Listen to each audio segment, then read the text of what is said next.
Hello. The following is a famous introduction to Melville's Moby Dick by Clifton, Fadiman. It's about 100 years old, a little bit more than 100 years old, and it's world-renowned and very famous, and thought to be by some to be one of the best intro essays to a work of literature in the last 100 years. Like, it's that good. Anyway, I thought I'd give it a read. It's good stuff here. And here we go. Introduction. About 20 years ago, on May 18th, 1921, Justice Oliver Wendell Holmes, then 80, in a letter to his lifelong friend Sir Frederick Pollock, wrote, "Did I mention Moby Dick, by Herman Melville? I remember him in my youth. It seemed to me a great book, as 10 years later may some of George Borrow's things, possibly influenced by him. But I should think a much greater man. It shook me up a good deal. It is wonderful already that a book published in 1851 doesn't seem thin now. Hawthorne did when I last read The Scarlet Letter. Not so Moby Dick." Holmes, a man given to wide and impartial decisions, made no judicial error here. By common consent, but interestingly enough, a consent given only during the last 2 decades, Moby Dick is one of the great books of the world. It does not seem thin now, any more than in 1921. It seemed thin to the lucky Balboas and Columbuses, who then rediscovered its Pacific rhythms and Atlantic rages. The greatest books rise from a profound level of wonder and terror, a level common to all humanity in all times and climes, but a level so deep that we are only at times aware of it, and none of us can ever glimpse it whole.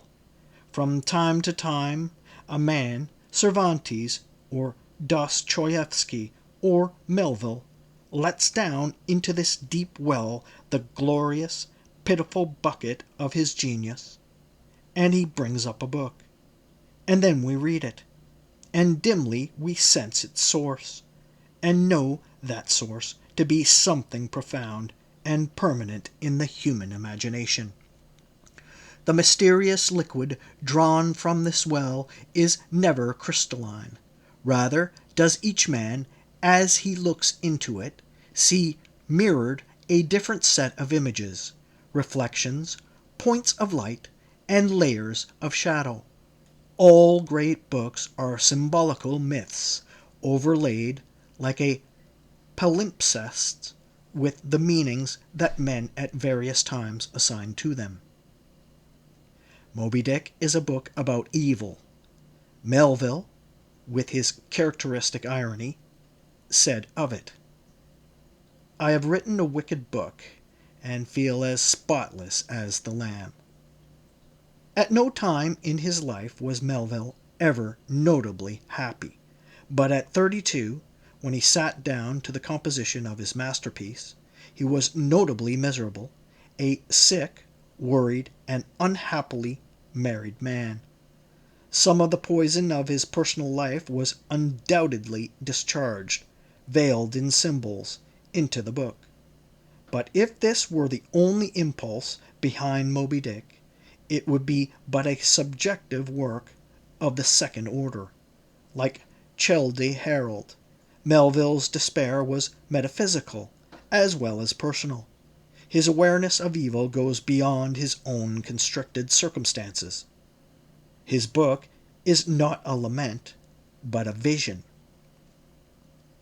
Yet we must not lose ourselves in generalities, but remember always the kind of man Melville was, a magnificent, gloomy Gus, unquestionably ill at ease in his time and place, a romantic, metaphysician whose affinities were with the Elizabethans rather than with his perky 19th century contemporaries. He was by nature a solitary, not a half and half solitary like Thoreau, but a Simon pure one, a king to the Theban aesthetic. It must have been hard living with Melville. Perhaps such men as he should be excused from the amenities of ordinary intercourse.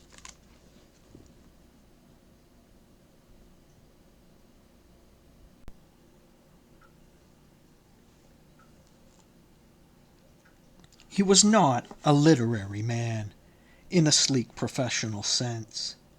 His work was forced out of him. It is a kind of overflow of his vast interior silence. Seldom have I known any profound being that had anything to say to this world unless forced to stammer out something by way of getting a living.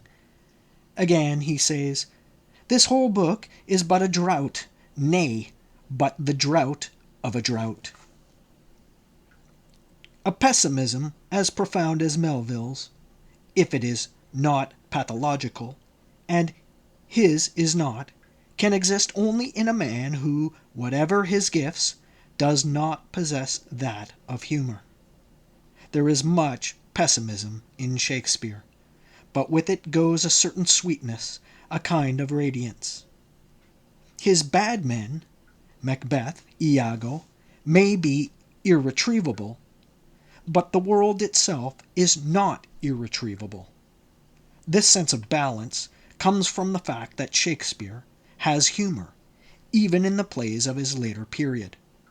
Melville had none. For proof, reread chapter 100, a labored, shrill, and inept attempt at laughter. Perhaps I should qualify these strictures, for there is a kind of vast grinning, unjolly, sardonic humor in him at times. Ishmael's first encounter with Queequeg is an example, but this humor is bilious, not sanguine, and has no power to uplift the heart. I said that Moby Dick was a book about evil, and so it is. It is the nearest thing we have to an unchristian, though not an anti-Christian, epic. It is the other face of the Divine Comedy, the product of unfaith, as Dante's epic was the product of faith. But to believe in evil's reality is not to espouse it. Melville is as far removed from a pure champion of evil, like Hitler, as he is from a pure champion of good, like St. Francis. Ahab knows that good exists in the world. He even has his own moments of softening of the heart, but basically he is mesmerized by what is negative and disastrous. He cannot turn his mind away from Moby Dick. The relationship between Ahab and the white whale forms the central line of the story. Superficially, this relationship is the same as that which animates any number of bloody Elizabethan tragedies of revenge. Ahab's leg has been torn off by Moby Dick, therefore he hates the whale. He pursues it to the death and is dragged down in the very middle of his vengeance to his own destruction. A sufficiently familiar pattern, but any grown-up reader of Moby Dick's senses at once that this pattern is a mere blind, a concession to the brute fact that at bottom we still have no better way of portraying the storms of the soul than by means of physical action. The subsurface meaning of the Ahab-Moby Dick relationship is that the two are one. Moby Dick is a monster thrashing about in the Pacific of Ahab's brain. It is as much a part of him as his leg of ivory. The struggle that takes place on the vast marine, or at the ends of the hundred harpoons, is but Melville's method of exteriorizing the combat in the arena of Ahab's own chiaroscuro spirit. The white whale swam before him as the monomaniac incarnation of all those malicious agencies which some deep men feel eating in them, till they are left living on with half a heart and half a lung, that intangible malignity which has been from the beginning, to whose dominion even the modern Christians ascribe one half of the worlds, which the ancient Ophites of the East reverence in their statue devil. Ahab did not fall down and worship it like them, but deliriously transferring its idea to the abhorred white whale, he pitted himself, all mutilated, against it. All that most maddens and torments, all that stirs up the lees of things, all truth with malice in it, all that cracks the sinews and cakes the brain, all the subtle demonisms of life and thought, all evil, to crazy Ahab were visibly personified and made practically assailable in Moby Dick. He piled upon the whale's white hump the sum of all the general rage and hate felt by his whole race from Adam down, and then, as if his chest had been a mortar, he burst his hot heart's shell upon it. Like his cousins, Faust and Hamlet, Ahab is a divided man, at odds with his own mortality, at odds with all the grief in the world, at odds with his own incapacity to enjoy the world's fair show, and therewith be content. The whole complex narrative of Moby Dick, with all its catology and its digressions, is but a cunningly disguised soliloquy of a man in direst pain, pain which can cease only with suicide. And suicide is the true end of Moby Dick, the whale and the man being one, turning upon each other simultaneously. There are certain men who are artists in self-suicide, who carve out for themselves over many years careers which have as their goal self-destruction. Ahab is such a man, and all his adventures, rages, conversations, soliloquies are but the joists and floorings of an immense structure of self-ruin. If there is one grand type of character Melville knows to the last fibre and droplet of blood, it is the type self-dedicated to disaster. This self-dedication is a convoluted thing, never direct, never simple. Hamlet needs 5 acts and hundreds of lines of anguish poetry to achieve it. Ahab, in whom masochism is a complex art, cannot kill himself save in a roundabout manner, through the instrumentality of the white whale. If there were no Moby Dick, it would be necessary for Ahab to invent one. In a sense, he is an invention, a white floating cancer in Ahab's own mind. In the same way, to make sure that he will never deviate from this road, however curving to disaster, Ahab strips himself of all associations that might waylay him into joy. He throws away his pipe in fury because it might bring him pleasure. Gifted, as he bitterly reflects, with the high perception, he lacks the low, enjoying power, damned most subtly and most malignantly, damned in the midst of the paradise. Just why he lacks the low enjoying power, Melville never tells us. He presents us with a fixed type.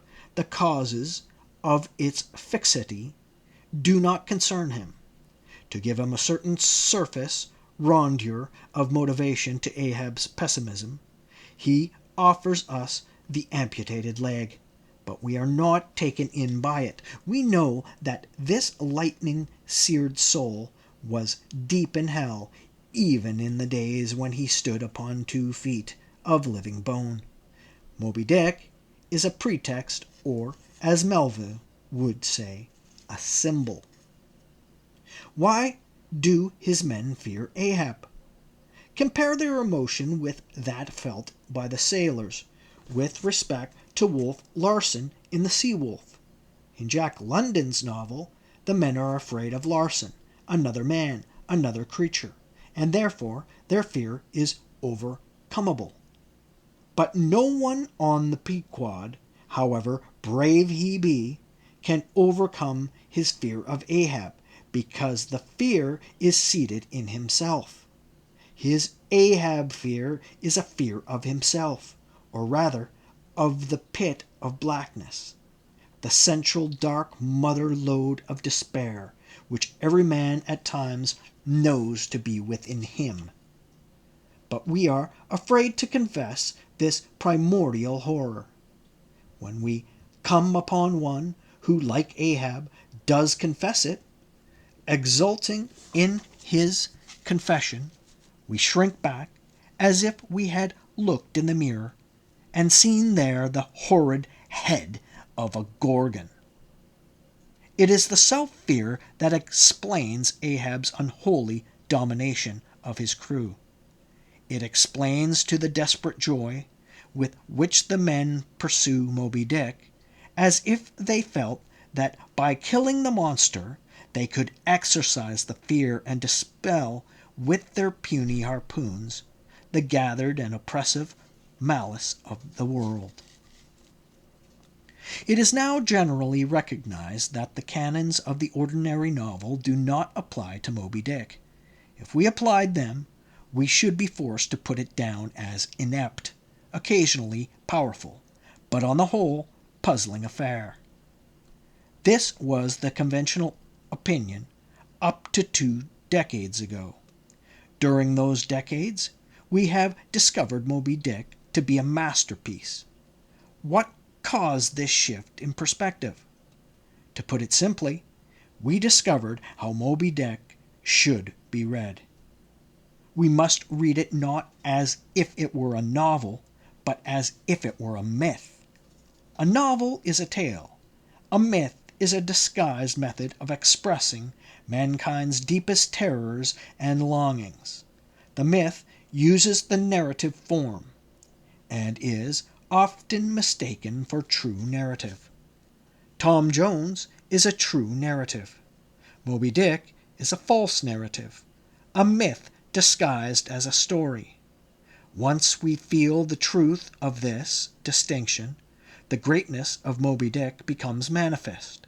We have learned how to read it. Moby Dick is a myth of evil and tragedy, as the Christian epic is a myth of good and salvation. Both the ancestry and posterity of grief go further than the ancestry and posterity of joy, thinks Ahab, and this central brooding conviction threads every page of the story, even when it seems most concerned with trypots, harpoons, and sperm oil. The symbolic values of the book are not allegorically plain, as in Pilgrim's Progress, for Melville does not have Bunyan's Protestant certitude. They waver, shadow-like at times, emerging into the world of reality, at times descending into the subterranean of myth. Yet there should have been no misunderstanding, for Melville, in a dozen passages, reiterates that his story is not to be taken literally. The symbolism is not simple, not a mere system of correspondences. It is rather the subtle atmosphere the whole story breathes. This vivid sense of an extra invisible dimension in all things can produce great poetry, as in Blake and Donne and Vaughan, and it can produce prose so charged, so suffused with feeling that it is difficult to distinguish it from Shakespeare, as in Moby Dick. This sense, too, makes it possible for Melville's alembicating mind to mix such seeming incongruities as angels and spermaceti, and distill an essence of beauty. Finally, Moby Dick is America's most unparochial great book, less delivered over to a great time and place than the work of even our freest minds, Emerson and Whitman. It is conceived from first to last on a vast scale. It shakes hands with prairie seas and great distances. It invades, with its conquistador prose, the remotest secret drawers and lockers of the world. It has towering faults of taste. It is often wilful and obscure, but it will remain, I think, America's unarguable contribution to world literature. So many-leveled is it, so wide-ranging in that nether world which is the tortured, defiant, but secretly terror-stricken soul of man, alone and appalled by his aloneness.